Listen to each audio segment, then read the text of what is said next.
आपण पाहत आहात BCCN न्यूज।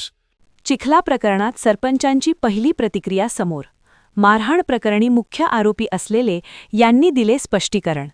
परिस्थिती वेगळी, समाजाला बदनाम करण्याचं कटकारस्थान। सरपंच श्री काकड। लोणार तालुक्यातील चिखला काकड या गावामध्ये अज्ञात व्यक्तीने बसवलेला छत्रपती शिवरायांचा पुतळा हटवण्यावरून 2 गटात झालेल्या वादामध्ये तुफान हाणामारी झाली। हाणामारीत महिलांचे कपडेही फाटले। या संपूर्ण प्रकरणात मुख्य आरोपी असलेले सरपंच गणेश काकड यांची पहिल्यांदाच प्रतिक्रिया समोर आली आहे। ते सध्या फरार आहेत।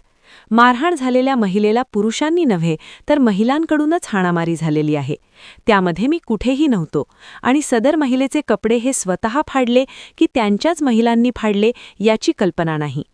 संजीवनी वाघ व त्यांच्या भावाने माझ्या घरी येऊन मारहाण करत घरातील नगदी 2 लाख रुपये आणि 10 तोळे सोने चोरून नेल्याचाही आरोपही सरपंच गणेश काकड यांनी केला आहे।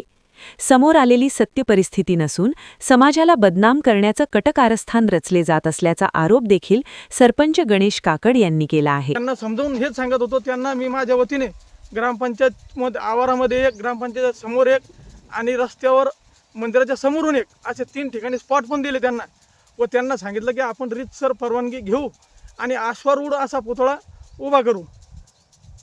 त्या दिवशी आम्ही स्वतः 7,500 रुपये माझ्याजवळ वर्गणी सध्या पण ती जमा आहे।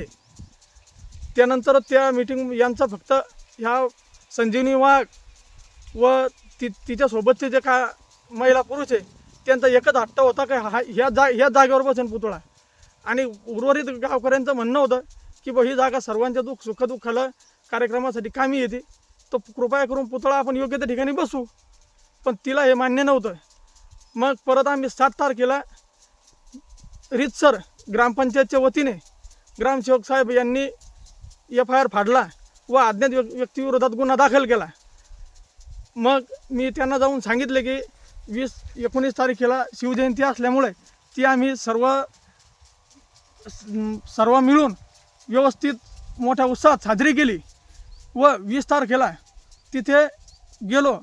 संजीवनी वाघ यांनी प्युअर ब्लॉक तिथे गट्टू आणले व ती अवैध बांधकाम करत होती, म्हणून आम्ही जाऊन सांगितलं तिला की तू इथे अवैध बांधकाम करू नको, ही ग्रामपंचायतीची जागा आहे व ह्या जागेमध्ये काही करू नको, आपण पुतळा आश्वारूढ आणू, आपण वर्गणी जमा केलेली आहे, परत गावामध्ये वर्गणी जमा करू व मोठा आश्वारूढ पुतळा आपण ग्रामपंचायत कार्यालयाच्या आवारामध्ये किंवा 3 ठिकाणी स्पॉट जे दाखवले तिथला कुठलाही एक निवड त्या ठिकाणी आपण आश्वारूढ पुतळा मांडू असे मी तिला सांगितलं। त्या ठिकाणी स्वतः तहसीलदार साहेब व PSI साहेब सुद्धा पण हजर होते 20 तारखेला। त्या दिवशी आम्ही तिथं गेलो, तिला सांगितलं अवैध बांधकाम अडवलं आम्ही तिचं पोलिसांच्या मदतीनं। त्यानंतर तिथे दोन्हीकडच्या गटातील महिला संजीवनी वाघ व तिच्यासोबतच्या महिला तिथे हजर झाल्या व त्या बांधकाम करण्यासाठी हट्ट धरला त्यांनी। त्यानंतर इकडचाही जमाव तिथं आला महिलांचा व ती महिलांमध्ये हाणामारी झाली। त्यामध्ये मी कुठेही व्हिडिओमध्ये नाही किंवा तिने कपडे तिच्या हातानं फाडले, कसे फाडले तिलाच माहिती आहे, किंवा तिच्यासोबतच्या बायान फाडले हे त्यांनाच माहिती आहे। महिलांमध्ये जी हाणामारी झाली ती 100% निंदनीय आहे। त्या कृत्याचा मी जाहीर निषेध करतो। व त्यानंतर संध्याकाळी 7 वाजता मी घरी होतो। त्यानंतर संजीवनी वाघ, तिचा भाऊ, तिचे दोन्ही भावजाया माझ्या घरी आल्या। माझ्या पत्नीला मारहाण केली। माझ्या घरातून नगदी कॅश 2 लाख रुपये व 10 तोळे सोनं त्यांनी मारहाण करून व तिच्या भावाने, संजीवनी वाघच्या भावाने माझ्या मिसेसचा विनयभंग करून चोरी केलेली आहे, जबरी चोरी केली, दरोडा केला।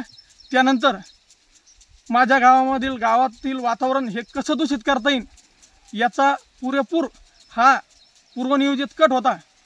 आम्हाला बदनाम करण्याचे 100% यांचा हा पूर्वनियोजित ठरल्या प्लॅनप्रमाणे त्यांनी ते केलं व जे काही तिथे राजकीय पुढारी आले, जे कोणी नेते आले असतील, त्यांनी कृपया करून त्या मागची पूर्ण सत्यता अगोदर जाणून घ्या